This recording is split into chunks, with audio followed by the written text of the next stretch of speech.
Hi guys, it's Skill Jim here. So today I'm taking a look at the Brook Game Controller Super Converters Magic Box DC to GRI PS3/PS4 to Dreamcast controller adapter.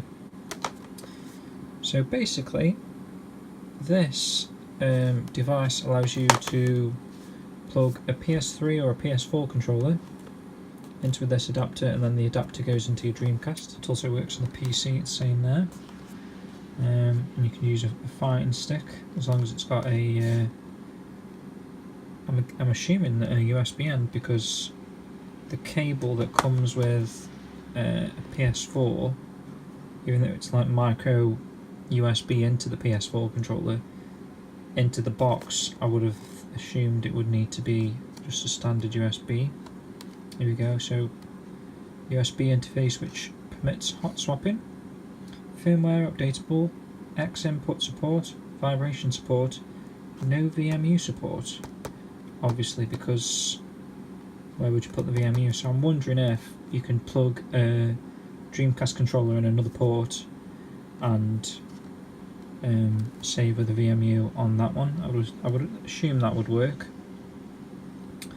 So this amazing product is compatible with your gamepad, fighting stick and more. It also allows you to customise your button layout and add a turbo button to the original and third-party controllers. So that was one thing I thought that might be quite useful with this, is being able to swap buttons around. So I'm thinking, obviously, with the PS4 controller, with the double analog stick, depending on how this works, I was wondering if we might be able to get I might try that actually, but on a game, say Slave Zero for example, the thumbstick was like movement, I think, and it was actually the X, square, triangle, and, well, I'm looking at a PS4 controller, but on a Dreamcast controller you've got the A, B, X and Y buttons. Those were for turning the camera, because obviously the Dreamcast controller hasn't actually got a second analog stick. So I think that was for movement in Slave Zero, and that was to look around. Not quite sure what the thumbstick would be for, but obviously as you didn't have two analog sticks, like one here, one there, you couldn't really, how you wouldn't be able to use both of them and shoot at the same time. So let's try that out anyway. So what I'm trying to say is, I'm hoping that we'll be able to map these buttons to this right analog stick perhaps. It may work like that, it may not, we'll find out. So I'm just going to get this box open, because I haven't even opened it yet, and we'll see what we're working with. Okay, so I've got the box open. So there's the adapter, and these are the instructions, which I've just had a little glance at, and seems straightforward enough, I'm guessing. Didn't really understand this sentence here. So on the adapter we've got a button. It says hold onto the button for 5 seconds, the converter will be changed and saved mode as default. Right, okay, so there's two modes, controller mode and fighting stick mode. Okay, so when you hold that down for 5 seconds, I'm assuming it switches mode there. So connect the converter to the Dreamcast. Let's do that first, step 1. Dreamcast down there. Oops, just a second, just getting out of the packaging. So what I'm going to do is unplug the normal Dreamcast controller for now. Let's just see if we can get this working. So the adapter's plugged in there. It's got a red LED light, and looks like we've got a blinking red LED light. Oh, free sticker. Nice. So connect the PS4, because we're going to use a PS4 controller, game controller to the super converter via a standard USB cable. The registration of the controller starts automatically when the controller LED light turns on. The registration is finished. So we're going to plug this into here. I may have to put the phone down 1 sec while I plug it in. Just have that a second. Right, let's see what happens here. So the PS4 controller's lit up, as you can see. Step 3, after removing the USB cable, the controller is ready to use wirelessly. So let me just double check that again. So when the controller LED light turns on, the registration is finished. So is that done? So if we unplug that, I'm actually not on here, but maybe I don't want my PS4 turning on. Oh shit, man, that's working. No way. So obviously analog, not bad at all. The D-pad works. Just go into settings. So I'm assuming that's going to be A. That's really cool. Back, yeah. So it's literally working as a Dreamcast controller right now, wirelessly. That's really cool. So, let's see what else we've got. Each super converter can handle one PS3/PS4 game controller at a time. Wireless controllers connect to the super converter automatically. In case they don't, please try to re-register the controller with USB. So there's a list of the button configurations. Yeah, so it's basically just a chart saying, like, comparing what that button would do on each device. Procedure for assigning a turbo button. Trying to think of a game that would be useful with a turbo button. Maybe something like Mr. Driller, so that you don't have to keep spamming the drill button, you can just hold it. Maybe test that out in a little while. Procedure for cleaning a turbo button assignment. So that probably means wiping what button you've chosen so you can pick another button. Procedure for customizing buttons. This might be something we should look at. I'll have a proper read of that in a second, and we'll try it out, see if it works. Procedure for resetting all customized buttons. Right, okay, so next I'm going to, let's try, I've got Shenmue in at the moment, we're just going to try walking around in Shenmue with a wireless PS4 controller as standard and see what happens. Okay, so I've got Shenmue loaded up. Basically I've done a few things since experimenting with how to load a save file. So basically what you need to do first is plug a regular Dreamcast controller in to player 1 port, because Shenmue only allows you to load a save from port 1. I'm not sure if that's the same for other games or just Shenmue, but in this case I had to plug the actual Dreamcast controller into port 1, load the save file, and then just swap the adapters around basically. So now we've got the Brook converter adapter hooked up to port 1. The game is already loaded, so apart from being able to save again, we'd need to swap to resave the game. So at the moment the controller is actually hooked up to the converter, and the other little mistake I made, because for a while I was wondering why triggers weren't working on the controller, so I couldn't run, I couldn't look around, I couldn't zoom in on objects in the game. Like anyone that's played Shenmue knows, you need those things to be able to play the game properly. At least you need to zoom on an item to pick it up, you need to run, otherwise you're just walking around everywhere. So for the longest time I was disappointed in the product, thinking that the triggers weren't actually a feature. But the simple mistake I made, and if you are going to, or you're planning on picking one of these up, or you've already got one and you've got the same issue, basically remember when we're reading the instructions you have to hold this down for 5 seconds until the mode light changes. By default the converter is actually set to fighting stick mode.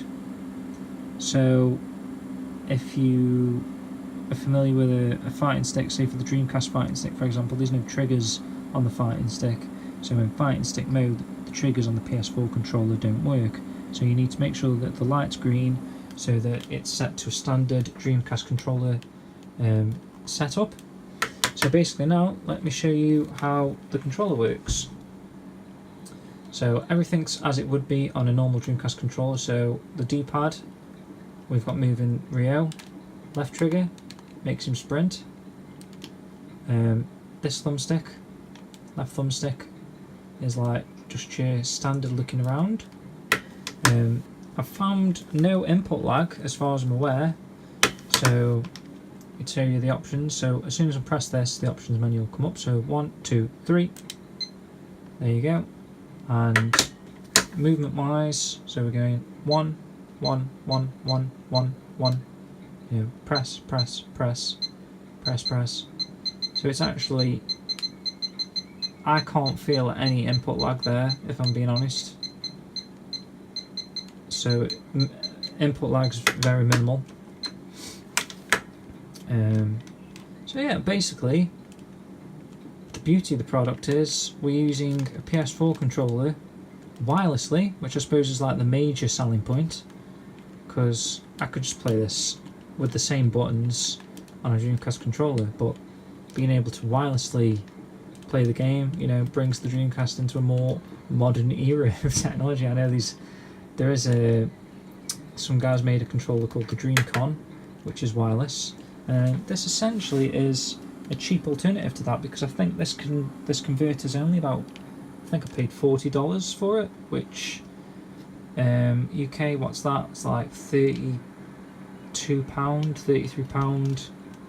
So it's not too expensive if you really, really want to play Dreamcast games wirelessly without the wire. So there you go. Obviously the downside is the VMU, but I'm pretty sure normally you can plug that into a second controller port, and I'm sure there's games that allow you, yeah, because you can put, obviously you can play 2-player, 3-player, 4-player, and all have your own VMUs. So I'm pretty sure it's just a Shenmue thing, that you can only save in port 1 for some reason. But basically that it's not too difficult, you just swap them around a second and save your game basically. So let's move on to Slave Zero. Right guys, so I've got Slave Zero now booted up. Controls working fine. So these are just the D-pad options that you'd normally get on the Dreamcast controller. There's the analog movement that I was talking about. And then obviously on Slave Zero, to move you have to press the buttons, which always made this game quite difficult to play for people, because obviously that is acting as your right thumbstick, which means that you've got to use triggers for firing, and actually those buttons don't work on the controller. So you've got right trigger, left trigger as standard. So what we're going to do is follow the customization button instructions and try and map them buttons potentially to the right thumbstick. So let's see how this works. So press the PS and start button or the PS and options button for the PS4 gamepad. So them two. At the same time, the status LED of converter will turn off to indicate that we have entered. And let's see if it works. There you go, so it's turned off. The game's actually paused. Transfer function from one button to another. So press the button that it is, press and hold the select button or the share button for the PS4, and then press the button that you want, and then press start. So let's start with down first. So we press that, then hold the select button or the share button, How long it doesn't say. Maybe while we're holding we've got to press where we want, so a bit awkward, but let's see if that works. So press the start button now and press the options to complete the setting. The light came back on, unpaused, and it doesn't do anything. X is still back. I'm going to have a little play and see if I can figure out how to do it. Okay, so I've had a play around and I've come to the conclusion that you can't map anything to this right analog stick, which is a shame really, since you'd have thought it'd be common sense to include mapping to something like the right analog stick, because you're specifically allowing a PS3 or a PS4 controller to be used with the Dreamcast, and you know, it just seems a shame that you wouldn't want to be able to map to literally every button that you can on the controller, especially in this sense where Slave Zero you can only move forwards and backwards with, you know, A, B, X, Y. It would have been nice to move that functionality over to the thumbstick. I mean, I guess it's harder to emulate that. I'm not quite sure how it would work, but I would have expected that to be an option. But anyway, I'll show you how the mapping works. So for example, we're going to map triangle, which at the moment makes Slave Zero run forward. We're going to map that to square, which at the moment makes him move to the left. So by mapping that to that, basically when I press that, Slave Zero will move to the left rather than forward. So to change the buttons, you have to hold them two down and the light will go off when you release them. So that's the PS button and the options button on a PS4 controller. Now you want to press the button that you want to change, so we're going to change the triangle button, and then you press the share button. You've got to hold the share button down now and then press the button that you want to map to. It's a bit tricky with one hand, but I'm going to press that down, and then we're going to press the square button there, and then you press the options button, and then finally the PS button to get the controller back. And then hopefully now when we press triangle he'll move to the left, which he does. So at the moment both triangle and square make him move to the left. So you can see that successfully changed the triangle button to the square button. That makes sense. I'm sure it does. So that's how you change buttons on the controller. And obviously just do the same thing to change it back, or you can do a full reset by following those instructions. We won't go through that now. Let's try a turbo button. So let me think, can we keep jumping? Okay, so I'm going to try and map in a turbo button to the up on the directional D-pad. So press the PS and the share button at the same time. The status life will turn off. So the PS and the share button. Worked. Okay. Press the select button and the button you want to assign the turbo to at the same time. So it says the share button and up. Okay. Then press the start button to complete the setting, and that to turn the controller back on. And let's see if I hold up now, we keep jumping. We do. So, like I say, I think that functionality would be really useful for games such as Mr. Driller, where you're constantly pressing the button. Okay, just because I was on about it so much, I'm just going to assign a turbo button to Mr. Driller. So X is, or A on a Dreamcast controller, so that's to drill. So let's do this again. So press the PS and select button. Hang on. just reading PS and share button at the same time. That goes off. Press the share button and the button you want to assign turbo to. It's hard to do it with one hand. Press the start button and then that to exit. There we go, so just hold the X down and we're just constantly drilling. So that is one good feature of the turbo button that I can think of.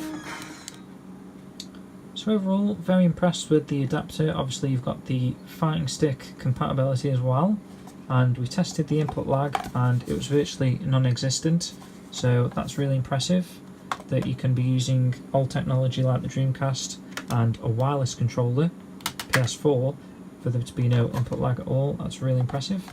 So I'm going to stick with my 7 out of 10 rating, and I'll put a link in the description to the official Brook website. I'll put a direct link to this actual adapter if you want to go pick one up if this video has interested you. The link will be in the description below. So thanks for watching, guys, and they also give some free stickers as well. So thanks for watching and take care.